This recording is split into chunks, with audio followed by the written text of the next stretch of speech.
Well, it is March Madness in Washington, D.C. My beloved alma mater, the University of Connecticut, is in town for the Sweet 16 tonight. And for at least a couple days, most in the city are living by one standard: win or go home. You either perform or you're done. Isn't that a novel idea for Washington? That's why people love this tournament. Not just the games or the big moments, but the reality of it. Sure, you can argue the calls, the refs, how it played out. But when the buzzer sounds, the results still stand. You win, you stay, you lose, you go home, and no one gets to pretend otherwise. But in Washington right now, especially with Democrats, the madness doesn't stop when the game ends. They keep playing, even when the political reality is as loud as the final buzzer. And nowhere is that clearer than what just happened in Chicago. Sheridan Gorman, a Loyola College freshman, was murdered in cold blood allegedly by a criminal illegal immigrant. But how did the Democratic elected officials respond? If you thought it was well, you'd be wrong. Listen here. Wrong place, wrong time. Running into a person who had a gun. They might have startled this person at the end of the pier unintentionally. That's what a Chicago alderwoman said about Sheridan Gorman's murder.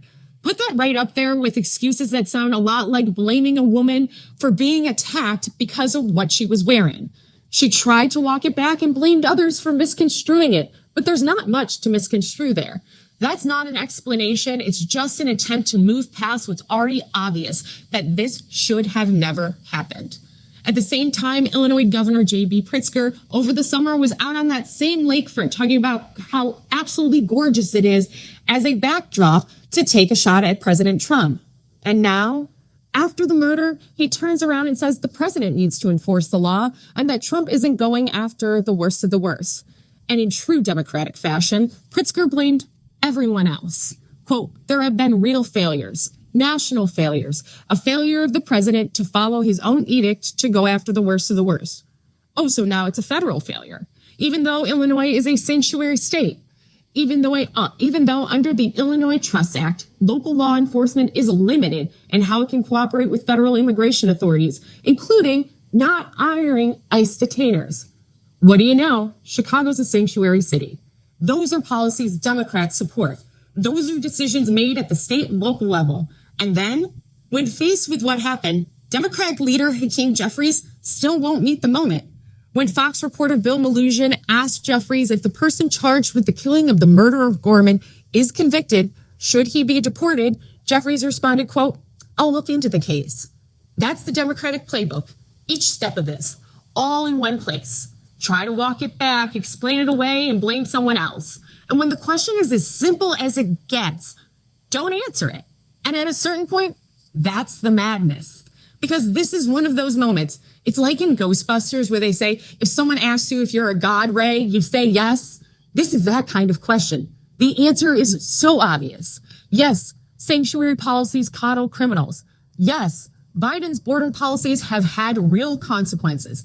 Yes, this was not Sheridan Gorman's fault. And yes, this was not Donald Trump's fault. Most Americans know this isn't complicated. If someone is here illegally, commits a violent crime, and is convicted, they should be deported.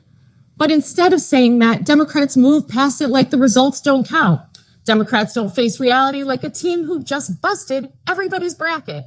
In March Madness, when the buzzer sounds, that's it. There are no explanations, spin, or second chances. But here, Democrats keep acting like there's still time on the clock. This isn't abstract. This is what happens when policy meets reality. So after all of this, maybe the madness isn't just in March. Maybe it's not just on the court. Maybe it's in a Democratic Party that sees results, knows exactly what they mean, and still won't face reality.